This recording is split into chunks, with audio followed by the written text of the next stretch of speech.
Here are 5 weapons that I think are the most underrated in Tarkov. All right, first, I'm going to open up with the G36. I'm basing this purely off of what I see other people running, so you might use this a lot, but overall, this isn't used that much by people in raids. It's really cheap to mod out, and I'm going to kind of group it in with the AUG because they're very similar. They take a foregrip, a muzzle device, and an optic, and boom, you have a solid platform to go out into a raid with.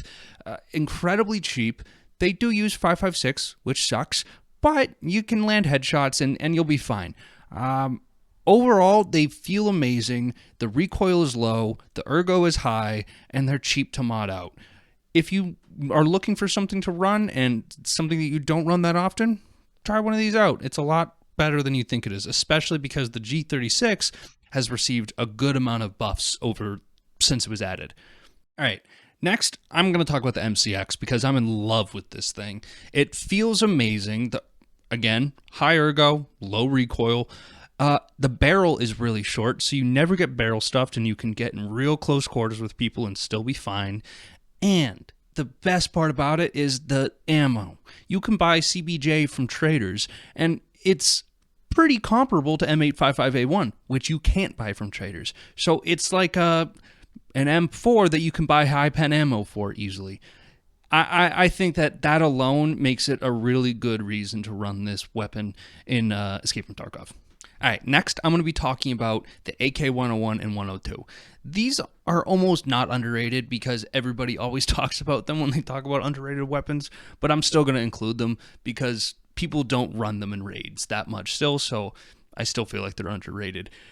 I don't know if it's a placebo effect or what, but I always have really good raids when I run these.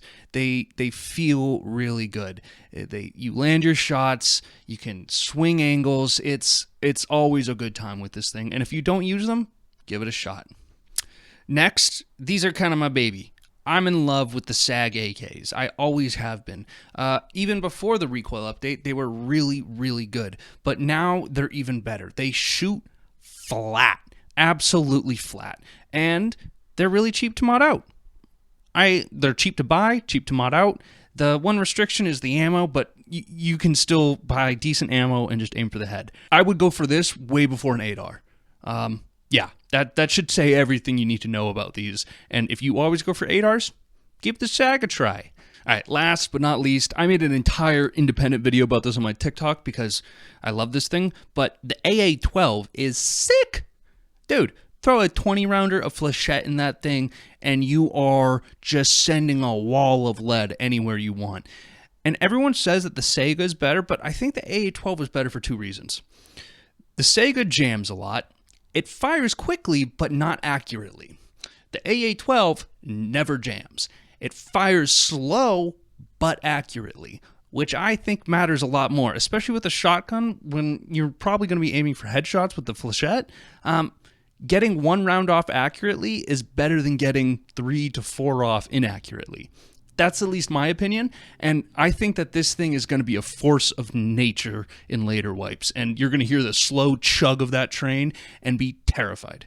So if you don't use any of these weapons, maybe go and give them a shot. You might not be able to access some of them right now because you might be low level or not have the traders, but later on in wipe, give these things a try and try and get out of your comfort zone because it will make you a better player. Have a good day and good luck.